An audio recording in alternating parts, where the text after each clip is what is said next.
আখিরি নবীর উম্মত হইয়া এই দুনিয়ার মধ্যে আগমন করবে। মুসলমান শোনো, ঈসা আলাইহিস সালাম যার নাম শুনেছেন, যদি বলেন নাম শুনেছেন কিনা?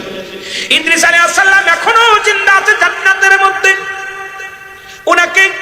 উনি মৃত্যুবরণ করেছিল, জিন্দা হয়েছিল, জান্নাত জাহান্নাম দেখেছিল। আমার আল্লাহ ডাকতে বলে, ইদ্রিস তুমি জান্নাত গুলো দেখলা, জাহান্নাম দেখলা, আমার জান্নাত গুলো কি উপমা দিবা বলো? ইদ্রিস বলে, আমার মাওলা তোমার জান্নাতের উপমা দেওয়ার মতো এক মত আমার নাই। তোমার জান্নাতে শুধু মজার নিয়ামত, তোমার জান্নাতে অফুরন্ত ভান্ডার, চা লাগে না, শুধু মনে মনে ইশারায় যা চাই তাই পাই, এই বেলা খানাই গো আমার আল্লাহ। আমার আল্লাহ কয় জান্নাত পেয়ে খুশি নি? বলে হ্যাঁ। আমার আল্লাহ কই দিছে আর কোন কি? বলে মাবুদ গো আমি জানতে চাই তোমার আজরাইল আমার রূহটা যখন বাইর করেছিল কত পরিমাণ আমারে কষ্ট দিয়েছে। আমি যন্ত্রণা সহ্য করতে পারি না, গায়ের যন্ত্রণা যাই নাই রে। ইদ্রিস আলাইহিস সালাম যখন বলেছে, আমার আল্লাহ বলে, জিবরিল কোথায় রে আজরাইল, তাড়াতাড়ি যা আমার ইদ্রিসকে জানায়। ইদ্রিসের কাছে সালাম দা, আসসালামু আলাইকুম। ও নবী ইদ্রিস আলাইহিস সালাম, আপনার কাছে আমি আসছি। ইদ্রিস আলাইহিস সালাম ডাক দিয়ে বলে, আজরাইল আমার মৃত্যুটা কেমনে হইছে বলো? বলে হুজুর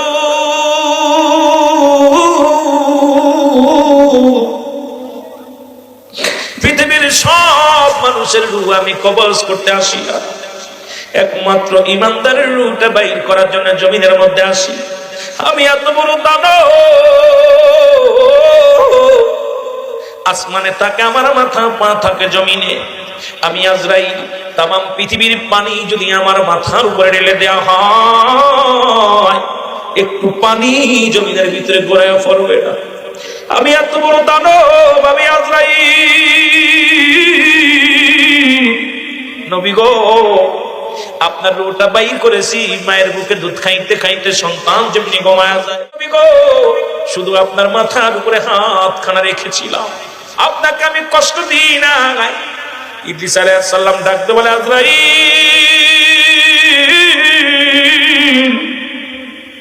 এই মৃত্যু যদি এত কঠিন হয় রে আজরাইল, এই মৃত্যু যদি এত কঠিন হয়, যাদের তুমি জান কবজের সময় যাদের জিহ্বা বাইর হয়ে যায়, যাদের চোখ দুটি বড় বড় হয়ে যায়, যারা পায়খানা প্রস্রাব করে দেয়, তাদের মৃত্যুটা কত কঠিন হয়। আজরাইল রে আজরাইল, আমি ইদ্রিস জান্নাত পাইলাম, তবে আমার মনে হলো আমার গায়ের চামড়া তুমি টানতে ছিঁড়া নিছো, যন্ত্রণা আমার গায়ের মধ্যে আমি এত কষ্ট সহ্য করতে পারি না। জোরে জোরে চিল্লায়া বলো আল্লাহু আকবার, আর একটু জোরে জোরে চিল্লায়া বলো আল্লাহু আকবার। মহব্বতের সঙ্গে দুরূদ শরীফ পড়ুন আল্লাহুম্মা। ভাই একটু সাউন্ড আর একটু বাড়াই দেখো।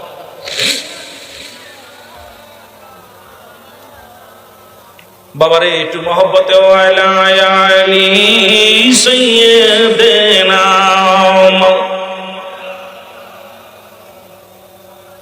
এমন